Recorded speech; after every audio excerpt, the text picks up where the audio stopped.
اسما مشتاق بہت بلند و بالا پہاڑی کو سر کر لیا۔ اسما مشتاق کی خوبصورت ویڈیو سوشل میڈیا کے اوپر بہت زیادہ گردش کر رہی ہے۔ ناظرین، آپ ان کی ویڈیو اور ان کی تصویریں دیکھ سکتے ہیں کہ کس طریقے سے کتنے بڑی بلند و بالا پہاڑی کے اوپر یہ ساری ویڈیو کے اندر یہ مناظر دکھا رہی ہے کہ کتنا بڑا پاکستان کے اندر پہاڑی کو سر کر کے انہوں نے پاکستان کا نام روشن کیا۔ لیکن کیونکہ ان کے موت کا ٹائم مقرر تھا، اس وجہ سے موت سے 2 منٹ پہلے کی یہ ویڈیو انہوں نے گفتگو کیا کیا، اس میں کیا بتایا، یہ ساری تفصیل کے ساتھ وہ ویڈیو کے اندر خود بتا رہی ہیں۔ اور یہ کیوں گئی ہیں اس پہاڑ کے اوپر، کیا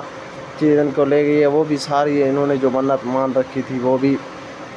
انہوں نے اس ویڈیو کے اندر بتا دی۔ ناظرین، اس ویڈیو کا بھی آپ غور سے دیکھ رہے ہیں کہ دائیں بھی پہاڑ ہیں، بائیں بھی پہاڑ ہیں، ہر طرف سے پہاڑوں کے بیچ کے اندر اسما مشتاق کھڑی ہیں اور یہ موت سے 1-2 منٹ پہلے کی ویڈیو، اور یعنی کہ موت ان کے انتظار میں ہے اور یہ یہاں ویڈیو بنا رہی ہیں، لیکن کیونکہ مرنا ہے تو اس وجہ سے ٹائم کے اوپر ہی یہ وہ ہوا ہے۔